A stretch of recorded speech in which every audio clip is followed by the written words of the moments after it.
Dr. Ann Park is Professor of Medicine, Division of Rheumatology, University of Connecticut Health Center, and the Acting Director of the Division, and attending physician, John Dempsey Hospital of the University of Connecticut Health Center, and she is here to help us with the very difficult musculoskeletal examination, the second most feared part of examination by practitioners after the neurologic examination. Thank you for being here, and welcome, Dr. Park. Thank you for asking me. I have one curveball to throw at you, if I may, which is if you observe the patient walking in a very fluid and pain-free fashion, how much negative information does that provide you about the state of the locomotor system? If they're walking without any complaint, well, it gives you an awful lot of information. I mean, patients very often don't realize that their gait is abnormal, and very often what you have to do is make the patient walk up and down the corridor, looking at the tilt of the pelvis, whether or not they keep the weight on the same legs for the same period of time, or whether or not they have an antalgic gait. Other things that need to be done to assess gait, of course, include leg length, and also examine the shoes. And I know that's one of many things you will demonstrate, since we've been co-faculty for close on to 2 decades here. It is. I have had the pleasure of watching your examinations before, and I'm looking forward to seeing this one now. I would ask one caveat in the interest of the patient's privacy: if you would perform any examination of the groin through clothing rather than on the bare skin as you would in your conventional clinical practice. Thank you so much, and very appreciative of your being here. Thank you for inviting me. Thank you. It's important to remember that arthralgias, which are joint pain, and arthritis, which is joint swelling, should be considered as being symptoms, and they can be symptoms of a whole variety of different diseases. And we have taken a comprehensive history to try and help us, point us in the right direction to get a better understanding of exactly the nature of her joint complaints. So Janice, I think we'll start with the exam, and I'm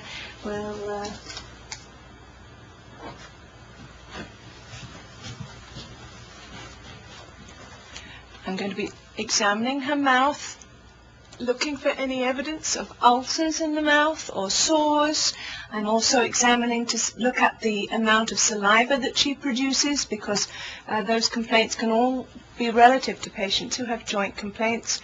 We also look in the nose, looking for any evidence of mucosal ulcers as well, because the mucous membranes can become ulcerated in a variety of connective tissue diseases. In some patients, those ulcers are painless, and if you don't look for them, the patient is not going to give you a history of any pain there. Just going to feel her hair and see if her hair comes out in my hand, and if we get 3 hairs on 3 pulls, that's considered a positive hair pull test, and hair loss is also a feature that we look for. I'm going to be feeling her neck now and her thyroid, and can you possibly swallow for me, Janice? Thank you very much. Feeling for any lymphadenopathy. I'm examining her back, looking for any signs of rashes. I'm also looking at the curvature of her spine, and then we will examine her lungs. Big breath in for me, and out. Looking at chest expansion again, and out. Say 99. 99. 99. 99. Big breath in. Again. Okay, and breathe in.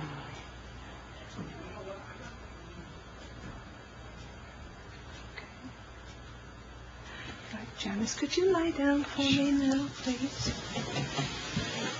Cover you. There we go. Inspect the abdomen. It's normal contours. I see no abnormal rashes. We look particularly around the umbilicus for psoriasis, which can give patients arthritis. I'm going to be feeling the abdomen, see if it's soft. Looking for signs of hepatosplenomegaly. Traub space is resonant over there, so there is nothing to suggest any splenomegaly, and she has no lymph nodes in the groin. All right. So now we should start looking at the musculoskeletal system itself and examining contours of the muscles. And her leg length looks normal, but we will measure that in a little while. I'm going to examine her hip, and it's very important to put your hand on the pelvis when you're examining the hip, because patients can correct for hip abnormalities by accentuating or flattening their lumbar lordosis. So you need to know exactly where the pelvis is. So you put your hand on the opposite superior iliac crest, and we are going to abduct the hip, and she has a good range of motion with abduction. We're going to flex the hip, and then we're going to externally rotate and internally rotate, and she has no problem with any of those movements. Could I ask you to roll away from me, Janice? Don't fall off. Okay, and we bend the hip. That's it. We're going to palpate right over the greater trochanter, because some patients can get trochanteric bursitis. If they have a bursitis and you press over the area, that will reproduce pain, and it can be exquisitely painful. All right, sweetheart, lie back for me. That's great. Now we'll look at the knees, and you can look at the contour of these knees, and they appear to be normal. She has no bulge on the medial aspect of the knees or in the suprapatellar pouch. There are no obvious scars. There's no erythema.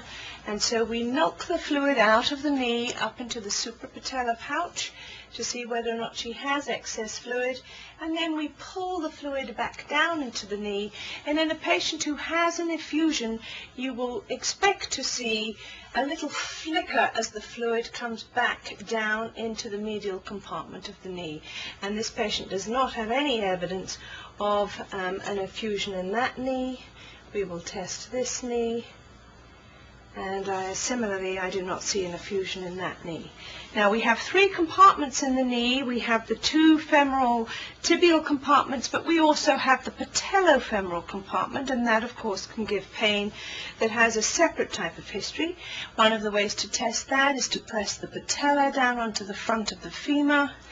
Then you can displace the patella and put your fingers round behind the back of the patella to see if that reproduces any pain.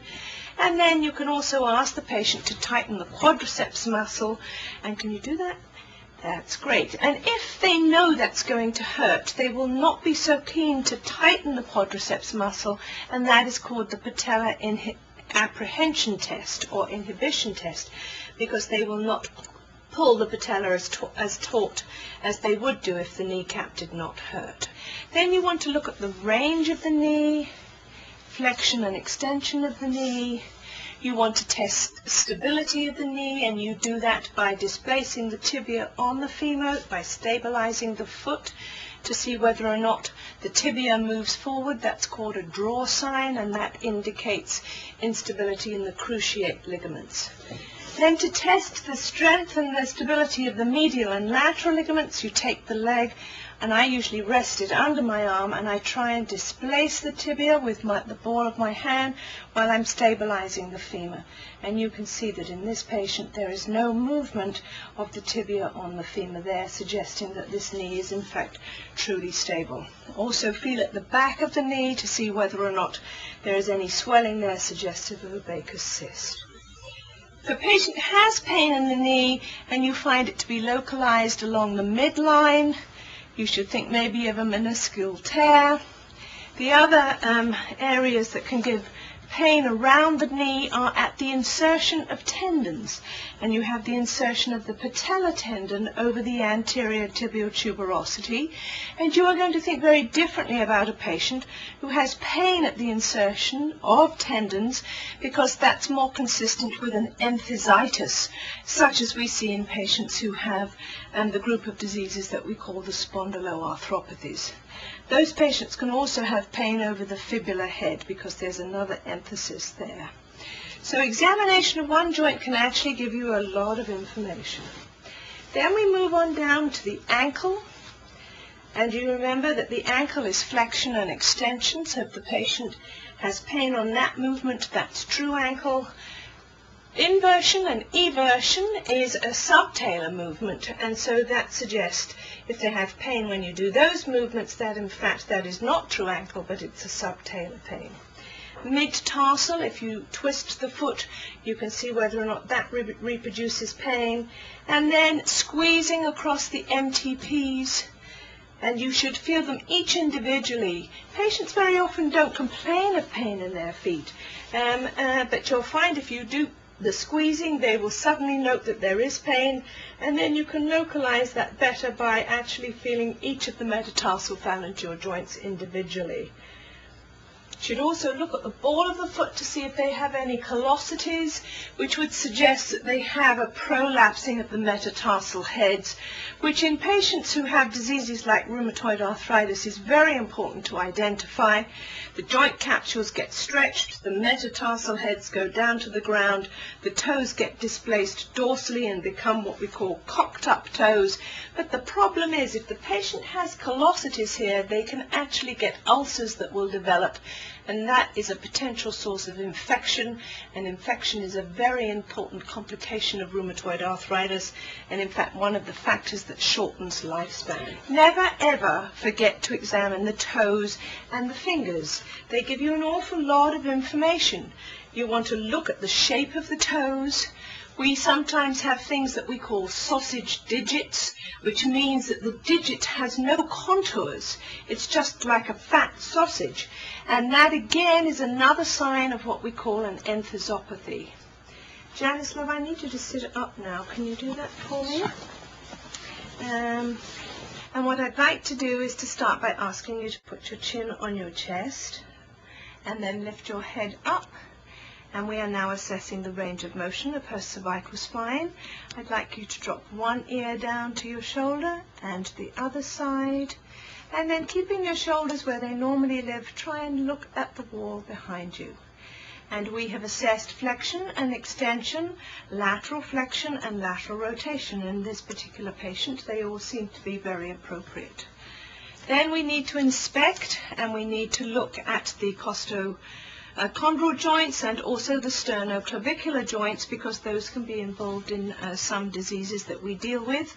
And then looking at the normal contours of the patient's shoulders, you want to see whether or not there's the nice round of the deltoid, or whether or not one shoulder is higher than the other.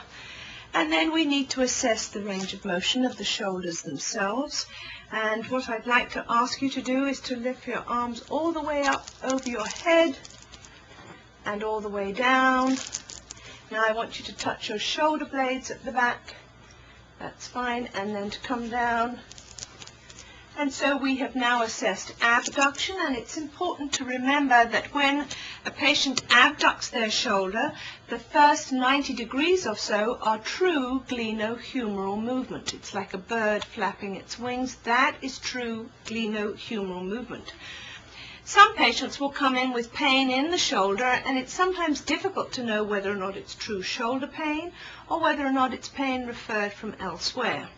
One of the places that can refer pain to the shoulder, of course, is the neck, and that's why it's absolutely vital to examine the neck fully, because sometimes the patient's shoulder is perfectly fine and yet they have pain in their shoulder which is actually coming from the neck. Pain at the tip of the shoulder can also be caused by irritation of the diaphragm, and that's another important reason why you have to do a full examination in patients who have multiple joint complaints. Then we should go and look at the elbow. The elbow is a hinge joint, flexion and extension. The place one might anticipate seeing an effusion in an elbow joint is actually on this lateral aspect here, and this is in fact bounded by three bony landmarks. There is the olecranon, there is the lateral epicondyle, and then the radial head. And in between those three bony landmarks is where you can actually palpate the joint and where you would expect to see swelling if the patient truly had an effusion of the joint, and that would be where I would put a needle if I was going to aspirate the joint. This elbow has a full range of motion. She does not have a flexion contracture of the elbow here, and there is no obvious swelling. Other problems around the elbow again relate to muscle insertion and not really to true joint disease. And we can sometimes see pain in the elbow, and when you ask the patient to show you where the pain is actually over either the medial or lateral epicondyle. The lateral epicondyle is where the extensors of the forearm actually insert, and if you press over that area, and you can reproduce that pain, or you can also get them to extend against resistance, and that will reproduce the pain again over the insertion. And that is called tennis elbow. The equivalent on the medial epicondyle is called golfer's elbow. Then we should move down and look at the wrists and the hands. Remember that the wrist is quite a complex joint. It's a compound joint, in fact. You want to look at the normal anatomy of the hands and the wrists. In patients who have had long-standing arthritis, they will become more prominent. They are displaced dorsally, and actually there is a sign called the piano key sign, where the ulnar head will bounce up and down inappropriately because the tethering to the radius has become lengthened by the inflammation, and so the ulnar head can now bounce up and down more than it should. And one of the problems with that is that it is now in the line of the pull of the extensors of the fingers, and sometimes it can actually saw through those extensor tendons, and the patient will come in and say, I cannot extend my fingers, and it's typically the fourth and the fifth finger that are affected by that. You also need to examine and look and see whether or not you can see any obvious swelling, synovial swelling, or bursae and ganglia around the wrists. I ask the patients to say their prayers and then put their elbows up, keeping the hands together, and you can see that she has a pretty good range of motion. And then put the back of the wrists together, and you can see again she has a full range of motion of both of those wrists. Then I ask them to put their hands up, and if the patient has any problems with MCPs or PRPs, you're going to get what we call a cathedral sign, because the patient can't straighten those fingers appropriately. And you can see in this patient that she has nice straight fingers. They are all together. But you should still examine the hands and look very carefully, looking for any evidence of muscle wasting, looking for swelling of the MCPs. Normally when we make a fist, there is a dipping in between these MCPs that you can see here, and if a patient has swelling of the MCPs, that is going to be more prominent, and you will go straight across rather than being flattened. Then you need to look at the PIPs, and one of the ways to assess whether or not the small joints of the hands are in fact swollen is to actually try and block the fluid backwards and forwards across the joint. And it should be fairly firm and not spongy. Looking at the DIPs, again you want to examine those carefully. It's very important when you're assessing a patient with arthritis to try and remember the pattern of the joints that are involved. And for example, on the hands, you can get a very good idea of the nature of a patient's arthropathy just by looking at the joints that are involved in the hands. First of all, you do not typically see involvement of the DIPs, the distal interphalangeal joints, in patients who have rheumatoid arthritis. Sometimes in juvenile disease, but not typically in adult rheumatoid arthritis. If a patient comes in and they have swelling of these distal interphalangeal joints, the diseases that I would think of in that patient would be either psoriatic arthritis, which can involve those joints, and typically in those patients they have involvement of the nails that are also on the same digit, and you can see pitting, or actually something we call oncholysis, where the nail gets raised up from the nail bed. Other diseases that will cause distal interphalangeal joint involvement are gout, and of course in the older patient, osteoarthritis. It's one of the typical areas that are affected, and you can get some knobbly changes over those distal joints, and those are called Heberden's nodes. You can also sometimes see some changes in the PIPs, which are called Bouchard's nodes. So if you have distal interphalangeal joint involvement, that's very important because it makes you think a little bit differently. Then you need to look and see whether or not they have metacarpal phalangeal joint involvement. And one interesting disease that typically produces inflammation in the second and third metacarpal phalangeal joints is hemochromatosis. So if you see just arthritis in those joints, then you're going to be thinking differently about this patient and ordering different tests. Then the wrist itself, you need to know whether or not it's the true wrist or whether or not it's the first CMC, because this is a very common joint that's affected in degenerative arthritis, where the true wrist itself typically is not affected by degenerative arthritis. In fact, the upper limb, of course, is comparatively spared in osteoarthritis. You don't typically see the wrist, the elbow, or the shoulder unless the patient has a job where they do repetitive manual work. But you very classically see the first CMC, the DIPs, and the PIPs. A lot of normal individuals will have what we call Raynaud's disease, where they can have some color changes in their digits. But the tissues always go back to normal again, so it's completely reversible. But in a patient who has a connective tissue disease, you may anticipate seeing changes with loss of tufts. Then again, go back to those sausage digits, big, fat, puffy fingers with no nice contours. And if you look at these hands, these fingers have nice contours and nice shapes to them. And so, again, if you see a sausage digit, you're going to be thinking about other pathologies. Then we need to finally assess the bottom part of the spine. I'm going to ask you to stand up now, sweetheart, for me. And turn away for me. Thank you very much. We'll get your shoes out of the way. And you need, as I said earlier, to look at the normal contours of the spine. Many of us will have back pain at some point in our life, and so it's very important to assess whether or not that's mechanical back pain or inflammatory back pain. And you can get a very good feel for the nature of the pain just by getting a good history from the patient. If you think the patient has inflammatory back pain, and by that I mean that they have problems sleeping at night, their back hurts when they lie down, they're stiff when they get out of bed in the morning, you need to measure their lumbar excursion. And if you look at this patient's back, you can see that she has two little dimples right here, and these are called Cupid's dimples. And what you do is you take a point in the middle of Cupid's dimples, and then we measure up 10 centimeters.